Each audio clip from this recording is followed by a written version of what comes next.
सवाल ये उठता है कि आज के दौर में जब 2019 में आप देखेंगे जो चुनाव हुआ था उसमें एनडीए को लगभग जो है 39 सांसद गए थे, बिहार को जो है ठेंगा मिला।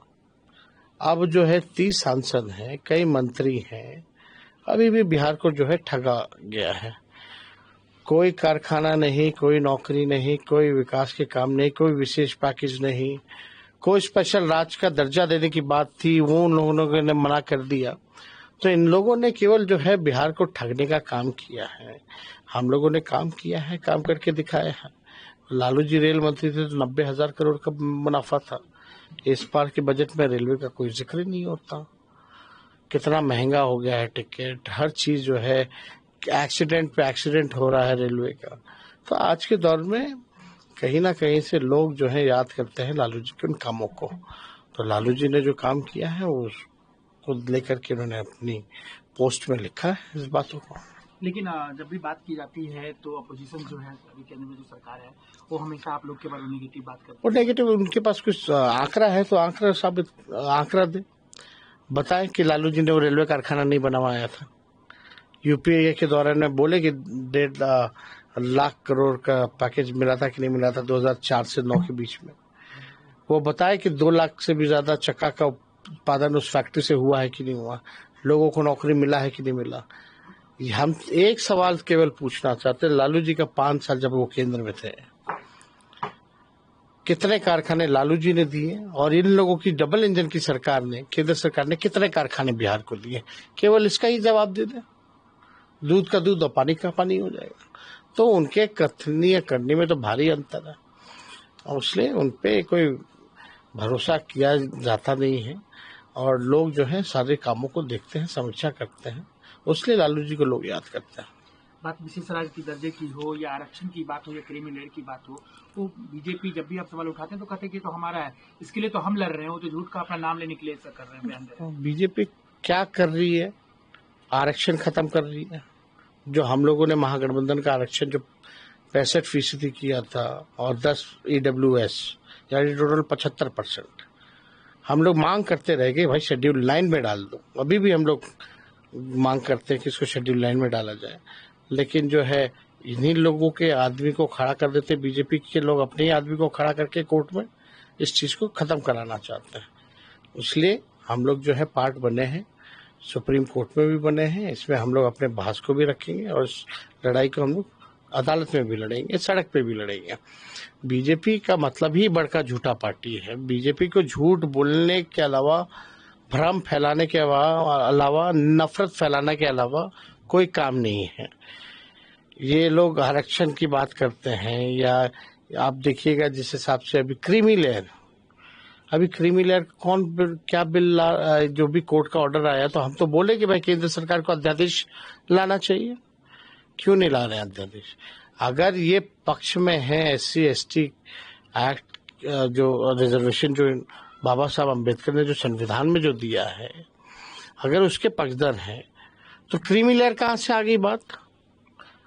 ये तो जो सामाजिक जो पिछड़ापन था, जो डिस्क्रिमिनेशन होता था, जो छुआछूत, ये सब तरह का मामला था, भेदभाव होता था, उस आधार पे जो मिला है।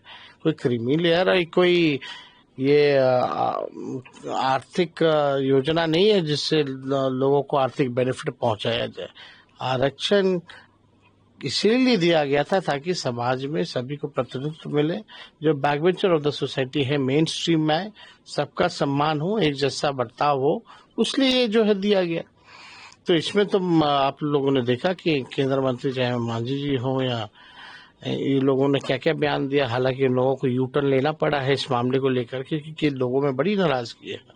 तो भाजपा तो इसके भी पक्षधर नहीं है, वो तो आरक्षण विरोधी, दलित विरोधी, आदिवासी विरोधी, ये नहीं चाहते हैं कि किसी भी प्रकार से ये समाज जो है मुख्य धारा में आए।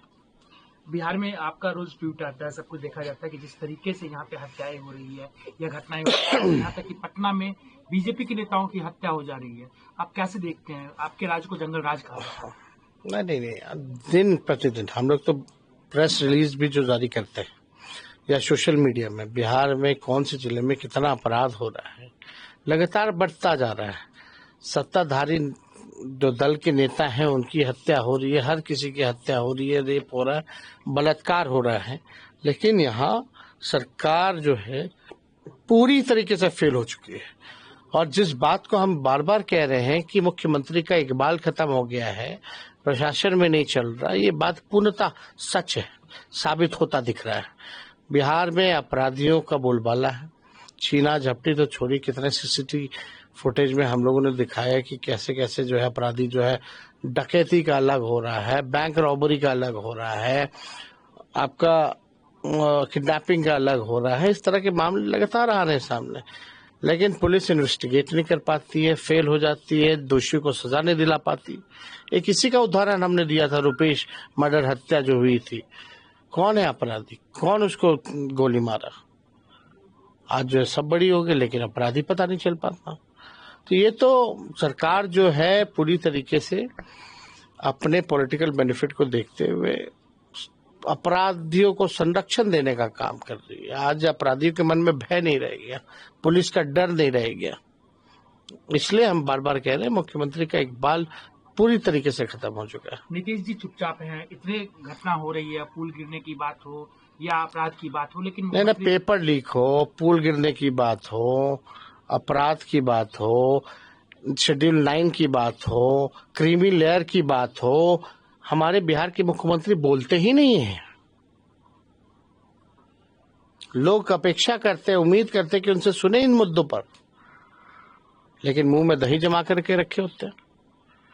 अभी जो वक्त बोर्ड का जो आया है, जो बिल ये लोग लेके आए थे, इनकी पार्टी मुख्यमंत्री की वहां समर्थन करती है और यहाँ नौटंकी किया जाता है। इस पे क्यों नहीं मुख्यमंत्री खुल करके आगे आकर के बोलते हैं? वो तो आप विपक्ष मजबूत है, जेपीसी में गया मामला, और 10 साल 12 साल में पहली बार मोदी जी के राज में कोई जेपीसी में मामला गया है, लेकिन मुख्यमंत्री चुप है इन सब मामलों पर। किस बात के मुख्यमंत्री है, किस बात के नेता है? किसी विषय पे अपनी राय नहीं देना चाहते, हर चीज से नाक कटे इसलिए भागे चलते। तो ये कहीं ना कहीं से जायज नहीं है। स्टैंड लेना चाहिए। क्या स्टैंड, हम तो जानना चाहते हैं वक्त बोर्ड पे मुख्यमंत्री का स्टैंड क्या है? क्यों अपनी चुप्पी तोड़ते नहीं, क्यों नहीं खुल करके आके? श्रेष्ठ भारत पर खबरों से जुड़े रहने के लिए चैनल को सब्सक्राइब और लाइक करें, बेल आइकन दबाएं और देखते रहें श्रेष्ठ भारत।